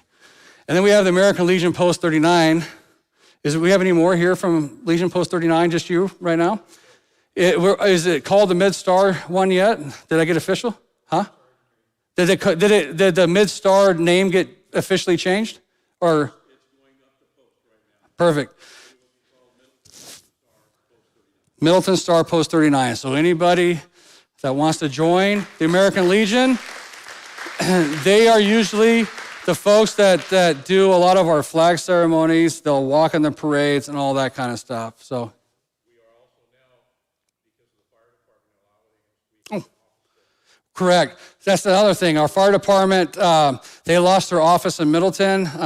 Chief Tominski and staff stepped up and provided them with an office so they can have a location for the American Legion Post 39 to meet. So that's awesome. That's community togetherness on there. Okay? All right. So final thoughts. Oops. Gosh, darn it. A city does not make the people make the city. We may come from various teams with our own goals, but at the end of the day, we all are citizens of the great city of Star, working together to make Star the best place to live, work, and play. So I appreciate every single one of you. I've been saying this a lot. Star means community. Star equals community. We have, I think, one of the greatest communities out here. We're going to have our differences. The only thing I could ever promise you, and every politician should say this, there's nothing I could promise you except that we're going to disagree on some things, right? But it's how we treat each other in that disagreement is how we can move forward. We don't have to be ugly. We can have civil conversations and get things done. And I think we've done a great job of that in the city of Star, even amongst our council and stuff, and we've had some pretty good discussions on stuff, okay? So thank you. All right, so that's the end of that stuff. I got a couple awards we're gonna hand out tonight. And these are going to be a yearly award. So the first one, I hit 51 and everything hurts. Standing up here. Well, I think I matched my waist size finally, so we're good. Okay. This year we have two awards. First one's called the Mayor's Shining Star Award. This award is given to the individual that exemplifies the best of our Star community. Someone who, without fanfare, consistently goes the extra mile to serve our community without being asked. Last year, the award went to our former police chief, Jake. Vote right there, the captain, Mr. Captain now. So this year, I'm proud to announce this year's recipient as Larry Osborne.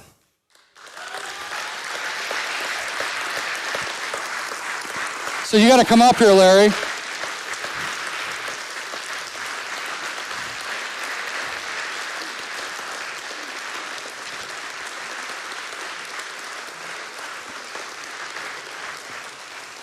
I'm going to read what I wrote here the other day a little bit for Larry.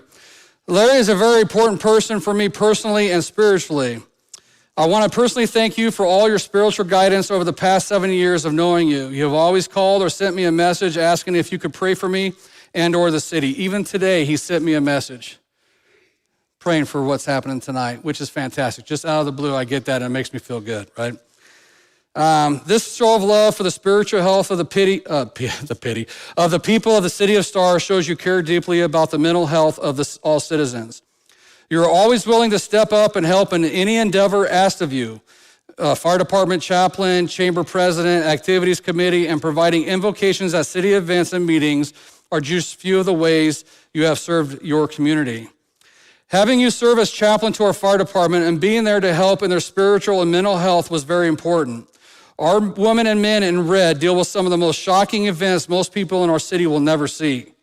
Your fellowship and guidance in helping them to heal mentally is greatly appreciated. Thank you for stepping up to volunteer for so many years with the Star Chamber. Your spiritual compassion and leadership combined with other leaders of this very important organization in our city has helped the Chamber grow and become a positive catalyst for the success of the businesses in the city. And thank you for volunteering countless hours with the Activities Committee. This committee brings the love, joy, and sense of community to our city. It is always great to see the big smiles, joy, and patriotism in the children, moms, dads, grandparents, young adults, and the adults of the community, and you're a big part of that. And thank you for being my chaplain and offering prayer over the city during the many events we host. The impact of prayer on our city and citizens is noticed by many. Offering to pray during the hometown celebrations, city council meetings, and the State of the City addresses provides a sense of community, love, and calmness. Larry, you are loved more than you know. And guys, just so you know, Larry is moving. So safe travels on your new adventure, but always remember to come back and visit us here in Star and continue to pray for me from afar. So I want to give that to you. You want to say anything? I'm going to put you on the spot. So we'll just have Larry say something. Something. Is it on?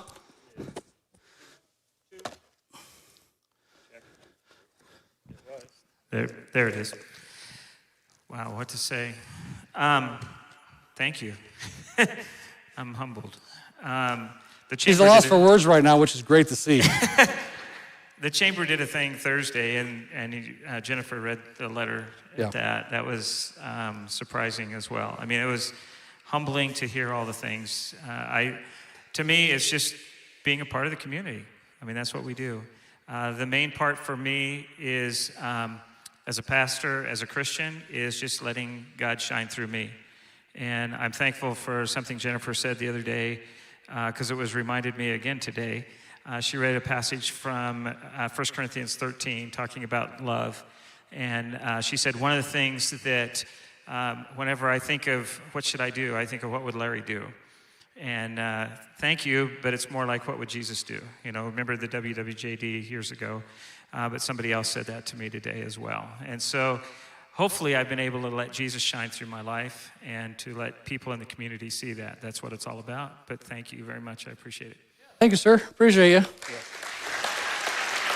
So give it up for Mr. Larry. Is that still on? Okay. So we're going to have a new award this year. This is called oh, good Lord. Pray for me, Larry. It's the Mayor's Rising Star Award. This award is awarded to a youth of our community that has gone above and beyond in their service to STAR. Okay? So some of you may have met one of our newest employees, Annie Pugh, here. Annie is with our recreation department and put together many of the great new kids camps we offer this year. But this isn't about Annie. This year's award is going to her daughter, Paisley Pugh. Paisley volunteered over 200 hours this summer working at our summer camps. She helped organize, plan, shop, and teach 10 weeks of baking camps. She taught the kids the importance of following directions through recipes, how to safely use the tools in the kitchen, and how to work together as a team. She assisted our recreation staff with organizing the sports uniforms, equipment bags, making signs, and tackling the task of organizing the recreation storage. She could be found at many of our city events, like the Police First Fire volleyball game and the Chamber Chili Cook-Off, lending a hand, and she also helped the police department organize their back-to-school supply drive. She is smart, kind, dependable, organized, hardworking, reliable, and just a fun kid to have around. She is the first person the recreation department calls when they need help.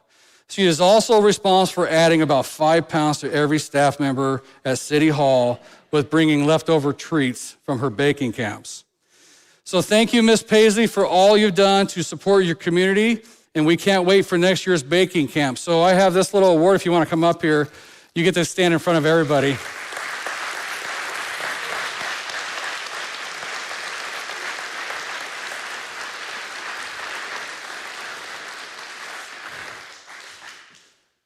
So here's a Mayor's Shining Star Award with your name on it. Oh, dang. So I appreciate you very much. Nice job. Do you want to say anything? Do you want to talk to everybody?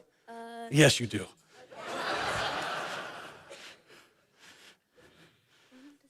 Well, you don't have to. You just say, thanks.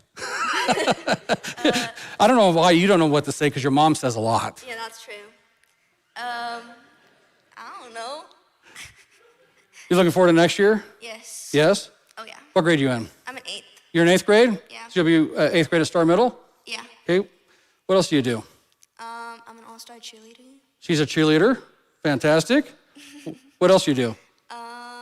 She got a big smile on her face, too. I can tell she's embarrassed, but I won't keep her up for too long. I like to do crafts and stuff. She's perfect for this committee, right? And helping and volunteering. So thank you so much for all your work here at the City of Star. So you're the very first recipient of that award. So nice job, and I appreciate everything you've done. So thank you. Okay? Thank you.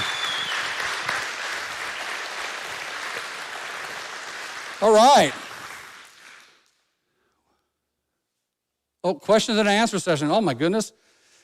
You know what's beautiful? I'm 5 minutes. So this has a -5. So I'm 5 minutes over on this part. So I made up for the last part. So, Miss Dana, do we have the questions Q&A? Who has those? We'll try to answer some of these questions for people that we have on here. Someone asked, who controls the number of residents and vehicles per residence? The people that actually move into that residence, I think, control that. We don't limit the residents in a house. I don't believe we have any codes for that, right, Sean? No. And the vehicles per residence is typically maintained through your homeowners association. I know I've had one HOA that told me I couldn't park my truck in the driveway. And I'm like, I'll park it in the street. They told me, no, you can't park it in the street. And I said, you don't control the street. I'm parking in the street. I said, if you wanted me to park my truck in the driveway, you should have made me make my garage bigger, right? So the HOAs usually control those, okay? This one, when are fireworks allowed and where? There is a state code where fireworks are allowed. I believe, is it 7 days? 10 days before the 4th of July and up to the day after the 4th of July. And then they're also allowed during New Year's. There are locations in Ada County in the areas of actual Ada County in the foothills that you're not allowed to shoot fireworks. There are rules that are in place for that, for the fireworks. I know there's I know it's different for some people. Star guys we used to have a great big tent right down where the Jacksons is gonna go that used to sell all the aerial fireworks. If you haven't been here, I mean, this place was a zoo with aerials, and years ago when we were first here, I used to ask one of the first chiefs that we had, I said, what are you gonna do when I shoot off all my illegal fireworks? And he says, I'm just gonna sit and watch, because there's nothing you can do because everybody's doing it, right? But now, they're more safe and sane. We have still a lot of them floating around, and we have our big fireworks show here at Hunters Creek. What is the parking situation for neighborhoods? HOA or city responsibility? I guess on that, if we're talking about like trailers being left out on the roads and stuff like that, there is a city code that requires them to be, I think it's 72 hours, is that right? I think that's all they can be there, and then we can have code enforcement do something with that. As far as parking along the streets and stuff, those are public streets. You're allowed to park on those as long as you're not blocking intersections or fire hydrants or whatnot. Your HOA may try to regulate some of that, and that's between you and the HOA, because the city does not get involved with HOA business. Why does every neighborhood have its own HOA with different rules? I'm gonna tell you. Okay, I'm taking the mayor hat off. Should I? And I better not take the mayor hat off. HOAs are a challenge in their own right, I think, but an HOA is created to create continuity in the community so your property values don't drop, so you don't have blight and things like that. Sometimes I think HOAs go overboard on some things, and I get it, but we like to live like more free people here, but don't blight everybody, all your other neighbors on there. Nampa donated land to Star. That land is not accessible to the public. Your thoughts? Is Perry still here? I'm not sure what land was donated to Star. I'm not quite sure about that. So we'll have to back off on that one. And how many more fast food places are going to be built in Star? Not classy. The beauty of our city and our environment is we allow the market to take care of itself, right? If you don't want to eat at them, don't eat at them. That's why we have these architectural guidelines to help try to design buildings that look classy and more attractive. I would love to encourage businesses, homegrown businesses, to come and build. We are eager for that. We have some great ones that are here right now. I would love to foster more. And Sean and Ryan would love to sit down and talk with you and get me into those meetings as well. So do we have time for more questions, Dana? I can't see you. Sure. So Sean, do you want to walk around with the microphone? If you have a question, you can ask me real quick. We'll do like 5 or 6 minutes or so of that. Sean looks tired. Any questions? Oh, Councilman Nielsen. Okay. Mayor Chadwick, I did hear in the audience during your presentation, somebody was wondering if 100% of the city taxes go to pay for the police department, how do other things get funded? Okay, that's a great question, actually. And so when we levy $1.7 million towards property taxes, that $1.7 million plus a little bit more goes to fund our police. We have different funding mechanisms in the state for the city. We have what's called a sales tax revenue sharing. which is all the sales tax that's collected in the state. 11.5% of that goes back to the counties and cities based on a formula that they, I almost did fall off that time. They all been saying, quit standing on the edge. For whatever reason, I like to do that. But there's a funding formula that provides additional revenue to the city based on sales tax revenue. We roughly get about $1.3 million for that helps fund other functions in our city, which would be like our clerk's office, treasurer's office, our parks and rec area. The building department side, we have increased the fees, and we found some additional funding mechanisms on the building department side that helps fund all the employees on the building side. So building is paying for those employees as they go, okay? I think that answers your question, correct? Okay. Anybody? Oh, back there in the corner?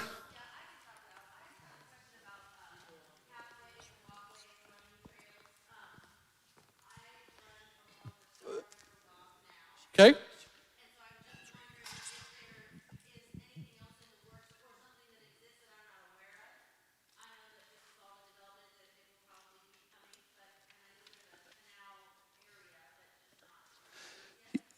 Yeah, so that's a really good question. I forgot to mention this too. We just got notification as part of the Star River Walk. We got a grant to put a plan together, $50,000 grant. I think it's $50,000, right, Jennifer? Yeah, $50,000 grant to help with the improvements of our Star River Walk Greenbelt area.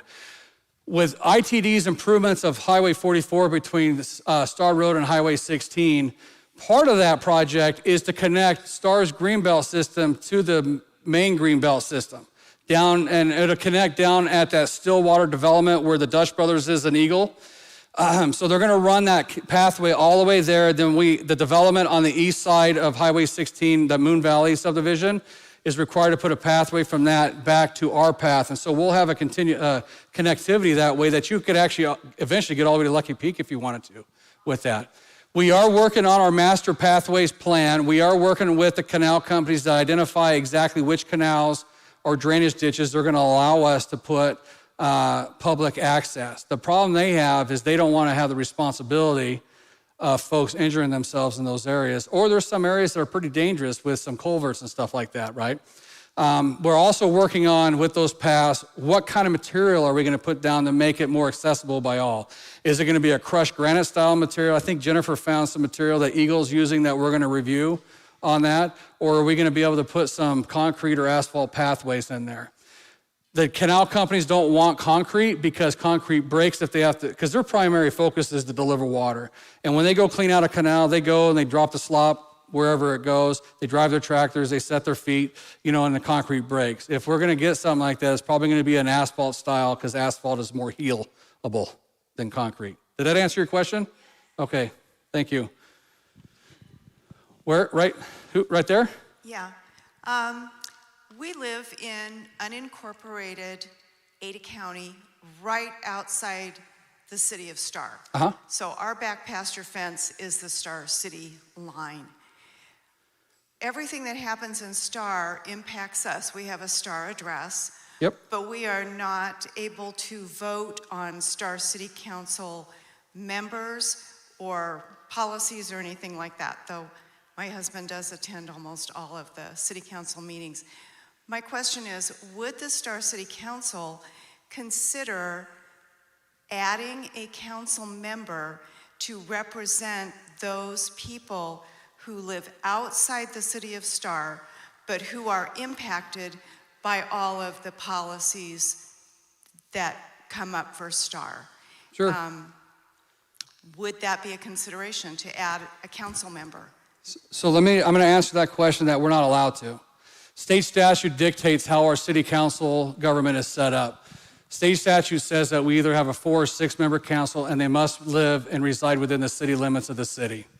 So there is no way for us to add anybody outside in the impact areas, right, onto the council. The one thing that inside an impact area that you can be part of is if we had a planning zoning commission. And we don't have that currently right now. And that planning and zoning commission is made up of various folks that are within the city and within the county. And we've been looking at that option and seeing if that's something we want to do. At that point, the county folk would have more of a say with the development within the city. Okay? Just so you're aware. But the city council, we're not allowed to adjust that because the state statute sets the limitations on how we can do that on there. Does that, yeah. Mayor, if we were ever to get a planning and zoning commission, then we could have folks outside of the city Correct. limits. Yep. If we ever get a planning and zoning commission, we could add people outside the city limits within our area of impact to be part of that commission. Okay, go ahead. Will we ever have an ice rink in Star? A what? An ice rink? An ice rink? Yeah. You know, maybe. Ice has been talked about, I remember, probably for 20 years in this town, right?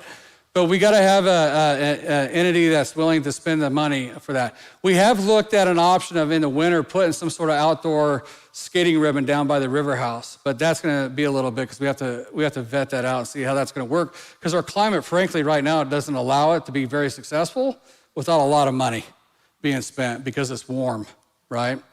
There was times that we would skate on the ponds around here when it would freeze enough. You know, and when I was a kid here, we had to go to Sun Valley to skate, unfortunately. We didn't have anything around here to skate at, so I would love it. You won't see me skating because everything hurts too much now, but I'd love to see kids do that. Yes, sir. Yes, ma'am. Sorry, he was waving his hand. I didn't see you there, sorry. Mayor, could you just describe the flotation device program that's going to go in the HOAs? Yeah, very good. That's a great question. So, about a year and a half ago or so, I approached Justin May. He's the owner of Firehouse Subs. He lives here in Star. Because Firehouse Subs has a great program where they help with public safety stuff. In fact, they were able to get a grant for the Star Fire Department to get a rescue boat, which was awesome. He said it was going to take too long to get that. And so he reached out to several of the business contacts he had and got us about $6,000 in donations for us to buy a bunch of life safety rings. Our whole goal is to get a life safety station at every single pond in Star. You know, so if you have an existing neighborhood that has ponds that doesn't have a life safety flotation device, please reach out to our Parks and Beautification Committee so they can work on getting that put in. Did you put the one in Heron River yet? It's going in, so you can take a look at that. To me, this is a very important feature to have. I can't remember how many years ago, but there was a young boy that drowned in one of the ponds here in Star many years ago. And who knows if this would have helped, but there was no life safety device there. If we had something there, maybe a kid could have helped by throwing something out there, who knows, right? But it's very important for us to get these out there. We do require that now in our city code, that when a pond is part of a development that they're required to put these devices in. We're just trying to fill all that gap with this money that we received to put these in. And the Parks and Beautification Committee there are very active in trying to get that accomplished for us. So thank you. That's a good question. I'm glad you asked that there. Anyone else?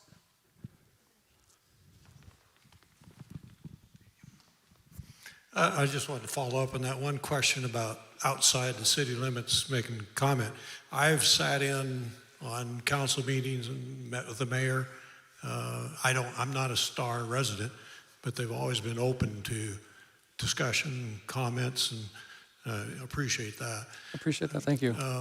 But my question is, you didn't mention tonight anything about Willowbrook golf course? Yep. Or the... That's on purpose. Okay. And the reason I'm going to say that is because it's an active application, and legally we're not allowed to talk about that outside the public hearing aspect. So that's why we can't talk about that stuff tonight, just so you're aware. So anything that has an active application in with the city, regardless if it's Willowbrook or another development, we can't talk about them on there. Yeah. And then the other thing, you didn't comment on the upcoming vote on the overlapping impact areas. Uh-huh.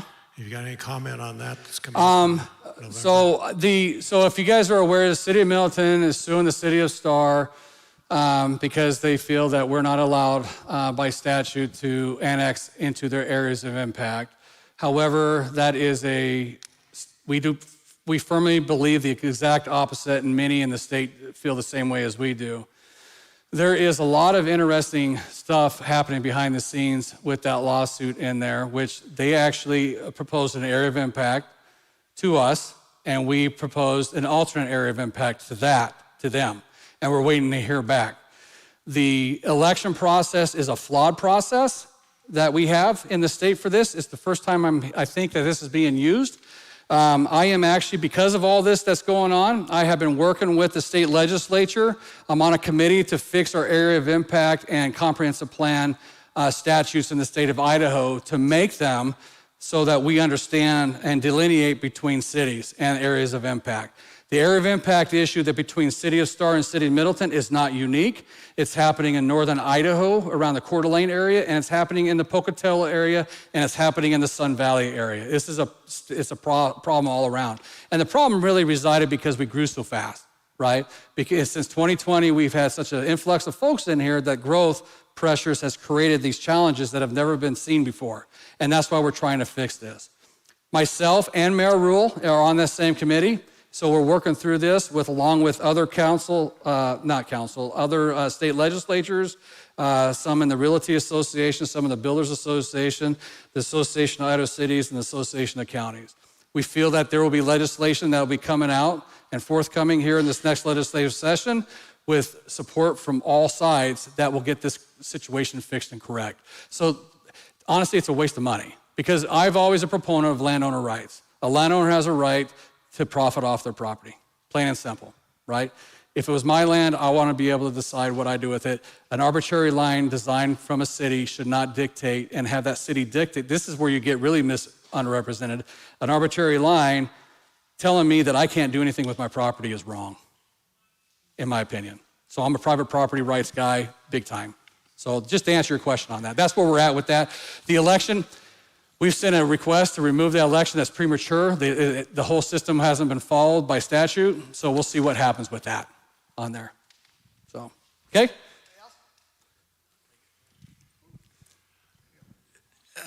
Is there any plans for road improvements on Star Road, especially between State and Chinden? Okay. I didn't pay him for that question. That's a great question because this is awesome that Miss Mary is sitting in here. Right now, the plan is in 2035, is on their master plan. This is where I put in my letter, right? I don't know if you guys saw the article in the Star Courier that went out when we talked about roads. This is something that is a priority, and Mary knows this. Miss Mary May knows this because she came out with their staff, and we drove the city so I can show her the challenges. And that was the very first place that we stopped, was over here to talk about the bridge. We're working with them to try to get that escalated and brought up sooner than 2035, obviously. The biggest challenge we have is the replacement of that bridge. That bridge is probably going to be a $30 million bridge at a minimum to replace to make that wide 5 lanes, right, in order to accommodate that. The state is throwing out money. This is where I didn't get to ask this in our meeting that we had the other day, but the state keeps throwing out money towards transportation projects. Part of what I want to do is work with ACHD to get this to become a shovel-ready project and try to get the state to fund that right away so we get that project done, and then we can get the lanes widened from Highway 44 up to Chinden.